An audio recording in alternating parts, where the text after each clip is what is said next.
Hey, Glitter Gang, can you believe the holiday season is already here? I wanted to take a quick moment to tell you all about the Fit for the Holiday 21-day challenge that is starting soon inside our RxL community. Now, if you're already an RxL member, you don't have to do anything except jump inside our member portal where we're going to start this challenge on November 28th. So, yes, the Monday after Thanksgiving when you're like, dang, I need to jumpstart something before the end of the year. This is it. And if you're not yet a member, all you got to do is check the show notes below to sign up, and you're going to have access to my entire Fit for the Holidays program, along with my master library content list. So you're going to get over 50 workouts, all my meditations, my EFT tappings, my recipe library of over 200 recipes. So if you're ready to get fit for the holidays, join me and our 300 RxL members. Check the show notes below for the link to join.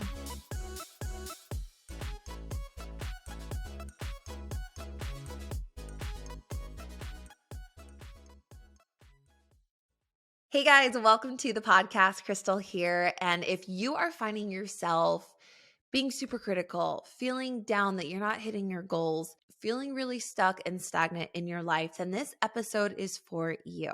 I bring on my very own RxL team member, Sheridan Leatherberry, and it is a treat. Sheridan is a digital creator, a freelance makeup artist, and she's also a master confidence coach. And I really wanted her to come on the podcast this week to talk about how she works with her clients on building confidence, because Sheridan has been a huge support in me in launching this podcast, in finding where I've been afraid to make these big, bold moves in my life.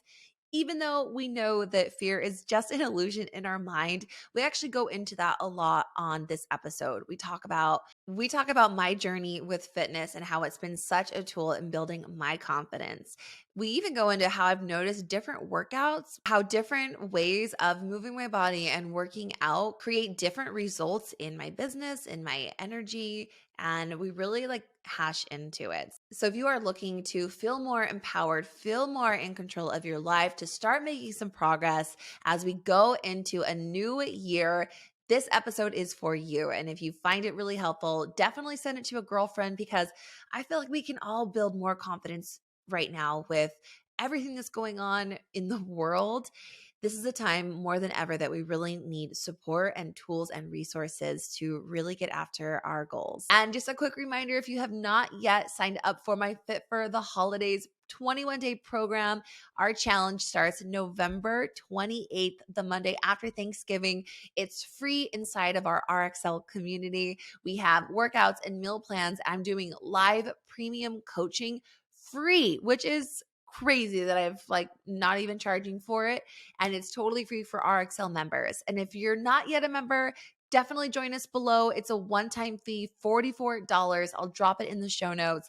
That's it. And you are into our community. So we'd love to have you guys there. We got prizes. We're giving away a juicer. We're giving away tons of supplements. We're giving away jewelry, like these beautiful jewelry pieces. So we're going to be sharing that. We're posting it all on our Instagram page, so you can go see it there, or just join RxL and we'll all get started on the challenge November 28th.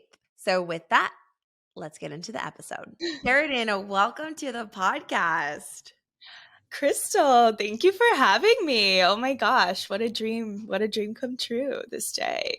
You're so sweet. It's so funny how we have come into each other's circle. We first kind of met in some group coaching programs, really for neurolinguistic programming and business development and personal development. And you're always someone that I always kind of enjoyed hearing from. And Likewise. yeah, oh, thank you.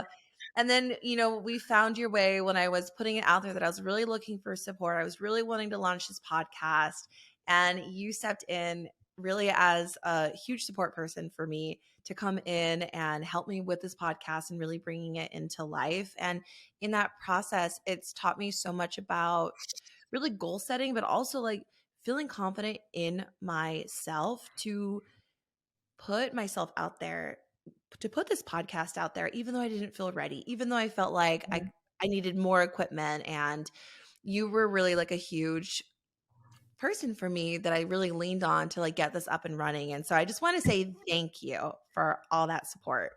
Oh my gosh, of course. You're so welcome. And yeah, just I guess for your listeners, for them to know, like Krystal said, we met in kind of like some masterminds, and then I ended up becoming her podcast assistant. So I actually do edit the podcast and help her with a lot of the behind the scenes with this. And it's been so fun because it started as just this like vision that you had, and it's been truly my, passion and honor to be able to help you kind of bring it through to full circle, full fruition, I guess.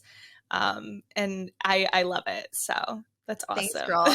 All right. Can you tell all of our listeners a little bit about your background? Because I find it's really unique. You're a confidence coach. Like you help women like build confidence into their business, into their goals, even in the gym.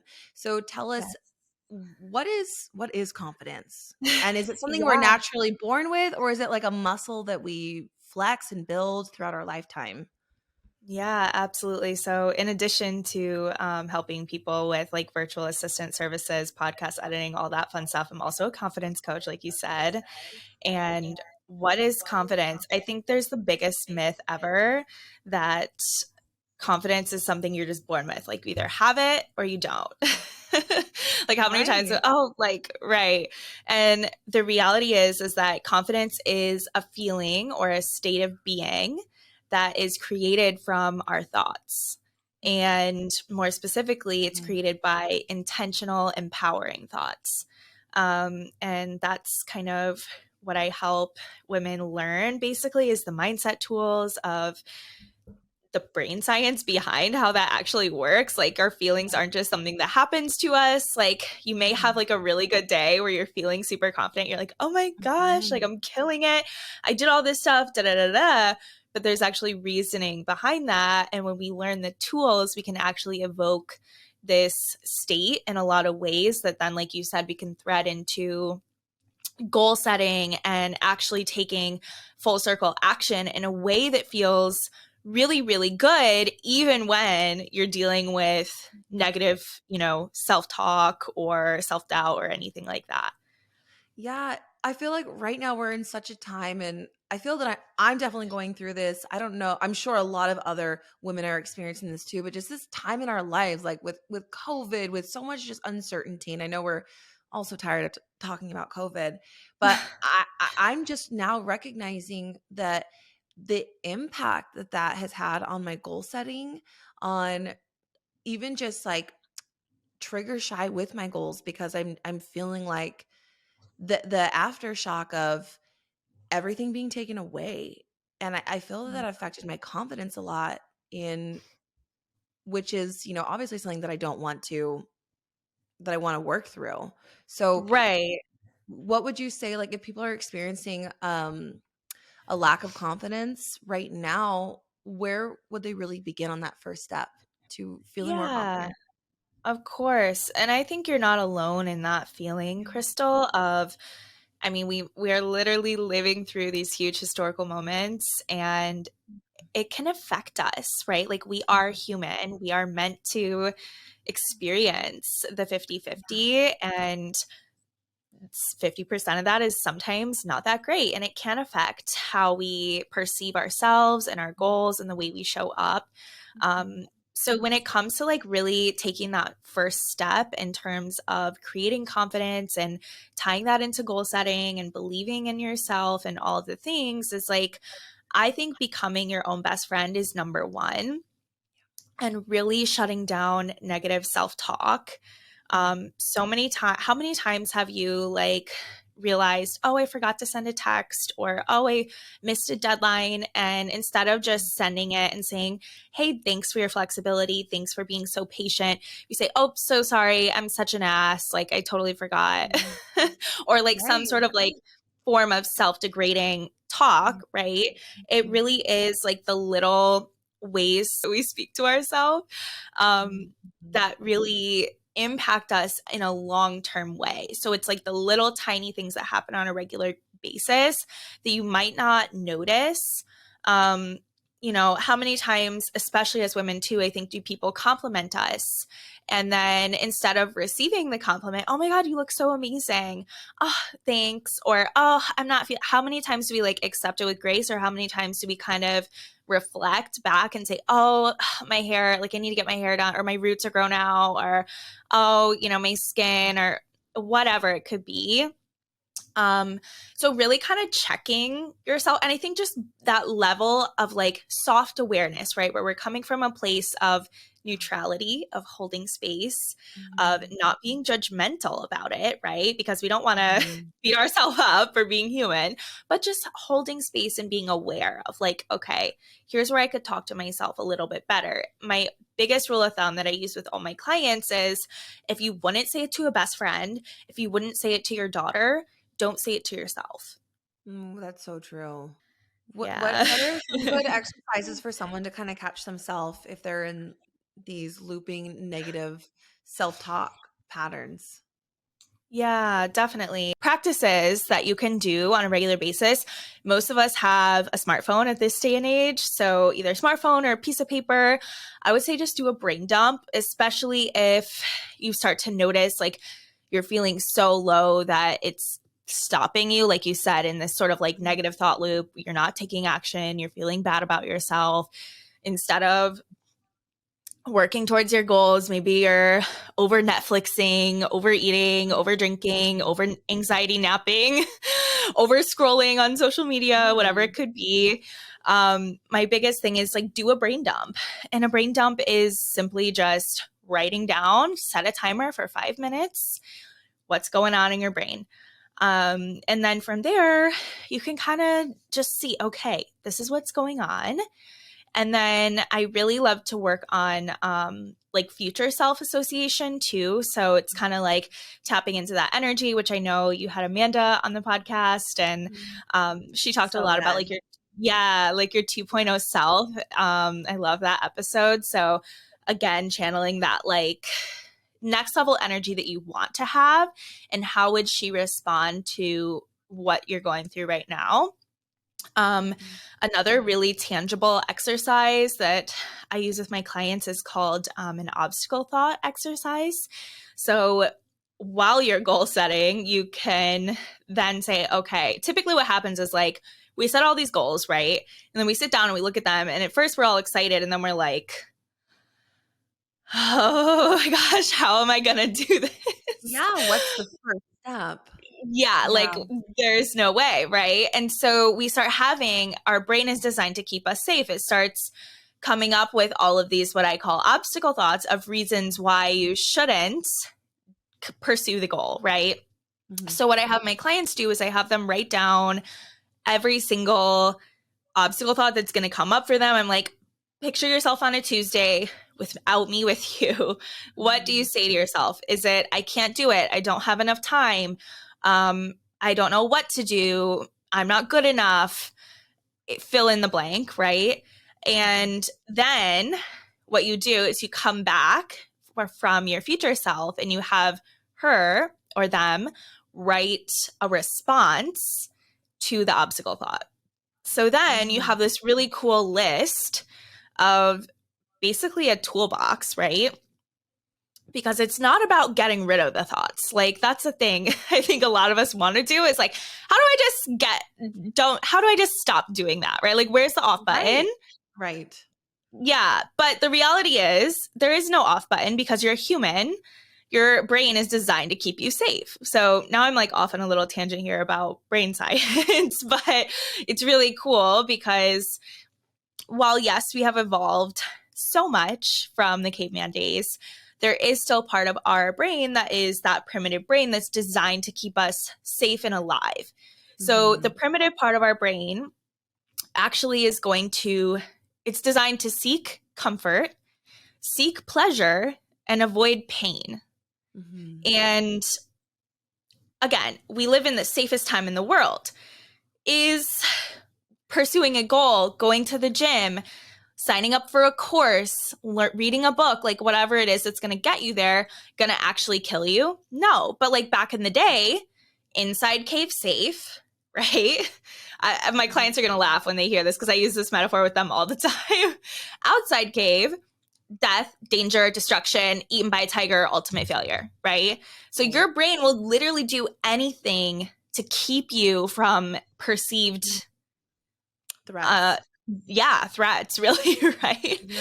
So that's again why I think it's important to like get comfortable with the fact that like you're gonna have these obstacle thoughts and identifying them, and it's like, okay, that's cute, brain, nice try. Like, I love that you're coming up with all these reasons for me not to do this, Yeah, and oh, we're go gonna ahead. move forward anyway, right? It's so interesting when you put it that way. It sounds so silly to be like thinking like having so much fear and resistance around going to the gym or launching a podcast or like picking up the phone and texting someone or giving them a call or sending an email asking for a job. It's like we just feel like it's this life or death situation, but it's not. And truly the only way we're going to grow, we're going to evolve in our lives and really kind of unlock our potential is by taking those actions. Yes, yes. So, It's like that age-old saying of like yeah. feel the fear and do it anyway. That's so true, and I feel that that's really where confidence comes from, right? Like, confidence comes from taking making progress, and we do that by actually taking action. So, kind of what I'm hearing you say back is, like, we set these, like, really big goals, right? We tap into this higher version of ourselves of, like, what does she look like? What is she doing? What is she wearing? Like, how is she what's her vibe? Like, how is she Yeah. and what's her embodiment? And then we just kinda, like, break it down into like for me for the podcast it was like launching the podcast and doing the podcast full time and then taking it down to like just chunking it down to small steps, like what can I do today, and starting with those really small steps that creates progress which helps build confidence, and from there I feel like we just take bigger and bigger steps as we become more confident. Is that Yes. That's kind of how I'm experiencing confidence. Absolutely, because what we know with NLP, neuro linguistic programming, which you're Mhm. also certified in, is that basically there's the NLP model of the world, right? So we have our circumstances, which is the only thing that we can't control. Then we are in control of our thoughts, which create our feelings, which drive our actions, which give us our results. And what's Yes. so cool is what you're explaining is the phenomenon of our results are always evidence of the original thought. Mm, So really that so feeling, that true. strong, yeah, that strong feeling of confidence is coming from an empowering thought, like I said, right? So maybe the thought is, I can do anything. I can I can be a host of an amazing podcast, right? Mhm. That's a yummy, delicious thought to have. It Yeah, feels good. Makes me 100%. feel confident, right? And then from there, you're going to take action, create Mhm. results. And like you said, it's kind of this cycle. Whoops. It's kind of this cycle that fuels Yeah. more and more of that feeling. I like to explain it as if, gosh, I can't think of the name of that movie. It's like a kid's movie. It's animated and they have the feelings. There's like joy, anger, Oh, sadness. I know exactly. It's called like, is it Soul? It's Soul. Soul. Wait, no, no, no. I think it's a different because Soul was the one where it's really similar to Soul though. Like the animation is similar. Isn't Soul where the it's like a guy and he's into jazz? Oh, yeah, that is Soul. No, I know what one you're You know talking exactly about. what maybe I our listener, let totally us know. do. Let us know. Everybody write a review and tell us what is the name of this movie. But basically, there's like this scene where they're up in the little kid's brain, right? And they can like see out, but it's almost like this office and it has all these file cabinets and the feelings are like running back in there, like looking for evidence Mm, out of these file cabinets. And that's what I tell my clients is like you said, Krystal, the more action and baby steps that you take, mhm, you're almost like creating this new manila folder of evidence, mhm, positive evidence, right? mhm. That like, hey, I can do this. And that is gold because your brain is going to use that forever. Yeah, you just said something that just really made me click was that when if we don't take the time to celebrate our wins, we're not collecting evidence. So we're never feeling the wins. And it's in the wins is where the confidence comes from. Like, I did this. Yeah. right? Yeah. I feel like Of that's course. yeah. Well, Yeah. because the other thing that you'll see, and I think we're all guilty of doing this, is that a lot of times the we will link an emotion to the accomplishment of something. So we'll say, I will feel blank when I blank, or when I blank, I will feel blank, right? So like Mhm. associating that with confidence, it's like, I will feel confident when I lose 20 pounds. I will feel confident when I'm back to my, you know, feeling myself after postpartum. Right. I will feel confident when I buy the house, when I get the partner, when I'm married, when I have the family, when I, check off the box, right? Like, Mhm.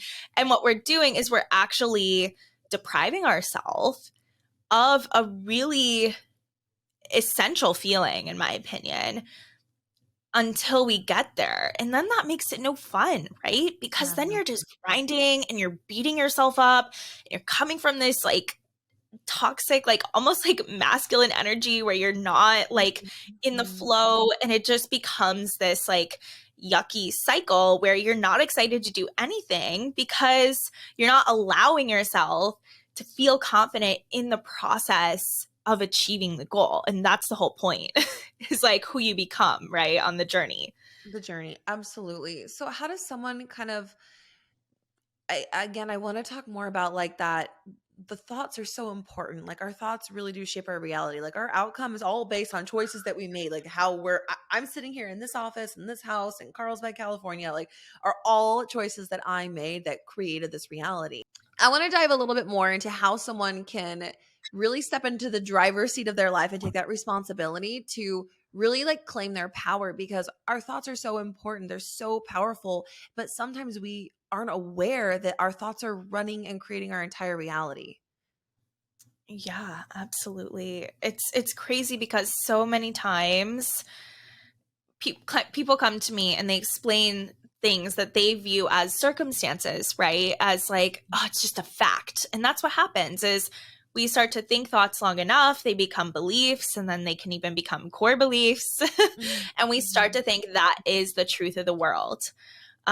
So the biggest way that I think you can kind of start to step back into your power and start reclaiming ownership over your life is again that subtle awareness. And I know I said that before, but it's really coming to it from this place of like non-judgment and understanding, okay, this is where I'm at. Like, what are the actual facts of the situation? I guess there's a metaphor where it's like you could have gone to the same party with your friend, and like when you're done and you're talking about it at the end of the night or maybe the morning after, it seems like you went to like two different parties, even though you guys were like in the same Yeah, place, right? Like, totally. because each of you had like a very different experience. But if you step back to the core level, right, and you chunk up, it's like, oh, these are the facts. Like, we were in the same location, we were at this, you know, venue, there were these people here, and it really is all of our,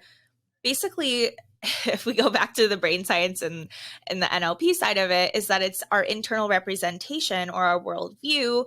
We perceive all this information and then we create our own thoughts about it. So I think it's kind of, it seems meta, but it's really being willing and open to Mhm. understand that distinction between like, oh, actually, a lot of this is my thoughts and I do have Mhm. control over them. And I think, again, like, the party example is the perfect way to kind of reframe that in a way. Absolutely. And like we think back to when we're in it, when we're in survival, when we're afraid outside of the cave, right? When we're just feeling Yeah. all these threats, and maybe we're feeling threats at a party, we're going into a Yeah. different, the primitive part of our brain, we're actually experiencing things completely differently. And what I've like come to learn and understand is like when we're in that survival state, where we're, our hearing cuts in half, like our vision actually changes, our pupils dilate and we can see more from our peripheral view because we need Yeah. to look for the threats, because we're on guard, right? And our memory and our creativity centers in our brain shut down. So we actually may not even remember like all the moments or even be present to experience what's happening. And I know a lot like in my life and clients that I've worked with is having like shut down past, right? Like no memory of like childhood because like we're in this state of survival. Like we think back of like the quality of life and thinking like, oh my gosh, it really does come down to feeling safe in your body and like really being in the present moment, being conscious of the thoughts that you're thinking because the thoughts that you're thinking are going to determine what's firing in your brain and Yeah. creating like even like your future, right? Like, I mean, you're Right. just creating everything, everything. So it's so powerful. I remember going to like a Tony Robbins seminar and first learning about like NLP, and he does it a lot back in 2017, and just knowing that we're all the conscious creators of our life and just changing our thoughts um gave me so much power to really push myself forward on dreams I'd been sitting on for a long time that I was too afraid to make because I was just afraid, right? Do you use affirmations as a tool with I do clients? like affirmations. I use them occasionally. The thing with affirmations that I think is tricky is that when it comes to affirmations, I think they become so mainstream in the sense that we see them everywhere, right? Whether it's on clothing or mugs or commercials, and obviously social media is like a really big one too. But I think the missing component that a lot of people who have like tried affirmations were maybe missing is that affirmations only work if you believe them. Mhm. And so there's a lot of thought work and mind drama, right? Behind, like, if you're in a state where you're like, I don't feel beautiful, my body is not the way I want it to be, I don't like the way I look, and then you're looking in the mirror and you're saying, I am beautiful, I love myself, that's going to feel really empty. It's almost like putting a band-aid on top of, like a huge crack in the road, right? Mm. And so the way affirmations I think can be useful, and the way I've seen them be useful with my clients, is when we actually do the deeper mindset work to understanding, okay, this is where we're at. This is how we got here. These are the limiting beliefs that we are ready to change and let go of. And now we can pick some new empowering thoughts, right, that are going to replace those. In which case, really powerful affirmations or like power sentences can be an amazing tool. Absolutely. One thing that I have done in working in writing like affirmation scripts, which I have in the RxL library, is I was mindful, like learning about truth statements and learning that the brain doesn't understand like negatives, right? So like, I don't want this, like you're going to get that, Yeah. but in writing the affirmation scripts, it's like, I'm in the process of feeling beautiful. Like I am learning to love myself. Right. Right. So just like a little switch again with like the power of language can just turn Yeah. something into I'm not worthy of loving myself into an in progress because we're all in progress, Yeah. right? Yeah. Something that's like somewhat believable. It's like a bite-sized Yeah. version, right? It's like instead of jumping up the whole staircase, it's like, let's just take one step. So maybe it's like Yeah. coming to a place of neutrality. Maybe it's, I have a body. I'm grateful I have a body, right?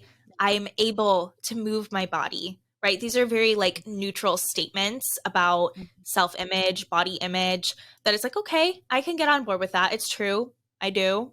I can, right? For most of us. And then from there, like you said, stair stepping it up a little more, a little more, a little more until we're finally like in that place. Yeah, that's so true. I'm making sure to like go back and celebrate the wins, collect the Yes. evidence. Can you tell Yeah, me absolutely. what role do you think fitness plays in confidence? Oh my gosh, a huge role. I really believe fitness plays a huge role in confidence. And I think it looks, sounds, and feels different for every single person. Obviously, Mhm. we're all different. We all have different abilities. We all have different passions, different things we like doing. My sister does like ballet and dance. She's this amazing dancer. I am like not super coordinated. I could probably do like a fun twerk session, but like definitely not going to be pirouetting my way around a room anytime soon. Right. Totally. So I always tell people it's like find what you like. If you love bird watching and you want to go out and hike some trails and go bird watching and that's your way of getting active, like hell yeah. Not everybody has to Mhm. be doing Pilates or weightlifting or whatever. For me, I do happen to love weightlifting. I actually lift weights 5 days a week. It's my thing. And I find that even just simply setting an intention of moving my body and taking care of myself in that way and then following through on it, it's good all around, right? You get brain releases feel good chemicals for physically, right? You're feeling good, you're feeling awake, and you're honestly keeping yourself mobile for like longevity of life. That's a whole other conversation, right? Yeah, um, but yeah, absolutely. it's huge because then it's like you kind of get one thing off the to-do list for the day, and like you said, it starts that momentum, it sets the tone. I'm Mhm. all about it for sure. I agree. I believe that like fitness is a tool that teaches us discipline, how to set goals, and can give us so much confidence.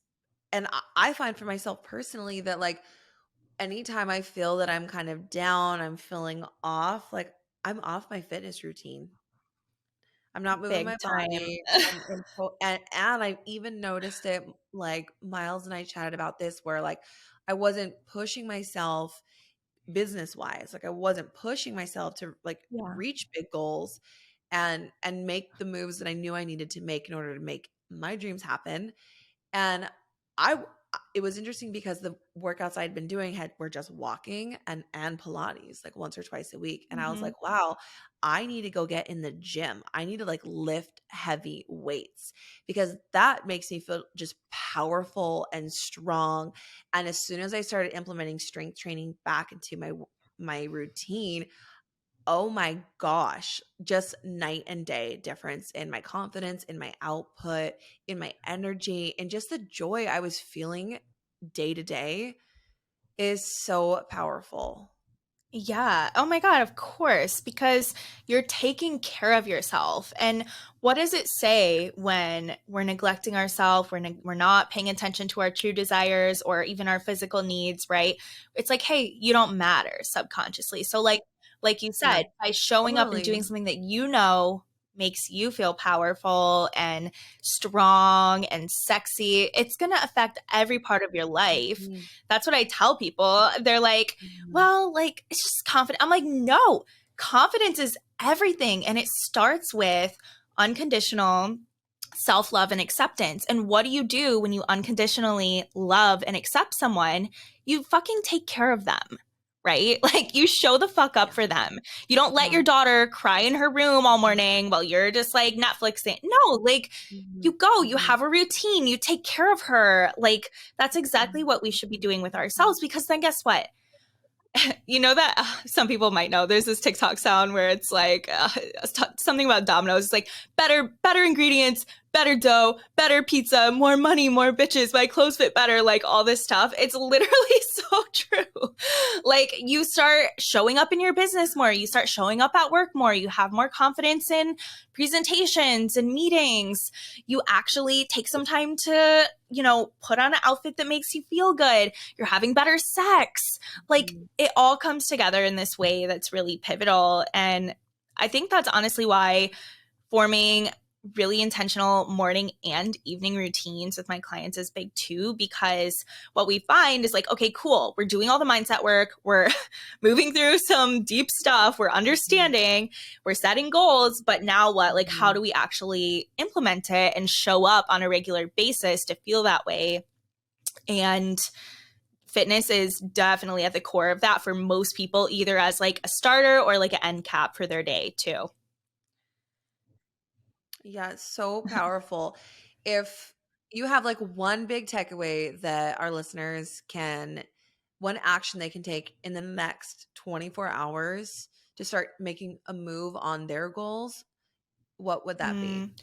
One tangible tip I would say to start taking a move on your goals is actually get real with yourself, listen to yourself, and ask, like, what are they? Identify them if you have not gotten that far already, right? And then from there, step two is like writing it down, making it a SMART goal. So something specific, measurable, actionable, realistic, and time bound. And put a date on it. Figure out the steps. Google is our best friend, people. And start Love showing up, Google. right? And start doing the baby steps. It's like it's exactly what you would do if you had a child. Or I feel like as women, it's so easy for us to show up for other people, but we sometimes find that resistance or like burnout or exhaustion when it comes to showing up for ourselves and our goals. And I think that looking at yourself in a way as if it's like, okay, I'm going to become my own best friend, because you truly need to be, like, you really, really do. And I'm going to show up because I love me. I'm here for me. This is how I'm going to prioritize or almost reparent me for my fellow ladies who have gone through some childhood trauma perhaps and are relearning to parent me. Yeah. What are you talking about in Totally. therapy right now, Sheridan? Oh, I don't know. Girl, I'm right But there with you. right. Right. So that would be kind of the tangible step, is like actually get specific and write it down and make an action plan. I love that. And if our Yeah. listeners want to get in touch with you or work with you, where can they find you? Definitely. So right now my website's actually getting a facelift. So you guys can connect with me on socials. My Instagram is theycallme_share. And so is my TikTok. I'm pretty active on both of those. I'm sure we'll link all the info in the show notes. And I'm on YouTube, and I have a podcast as well. She's Unlocked. So all the things, I'm sure we'll put it down there. And if anybody is curious about working with me, I do actually have a few limited spots left for one-on-one coaching that I'm taking and starting. People, I already have 2 women in, and they're working on their one-to-one intensive slot. They are already crushing goals that they thought they were only going to achieve in 2023, which is crazy. So So if you guys are awesome. curious, yeah, if you're curious about that, definitely reach out and let me know. I would love to connect with you all. Awesome. Well, thank you so much for coming on the podcast, girl. I loved our chat today, and I will Oh, catch all of you guys next week. Bye. bye.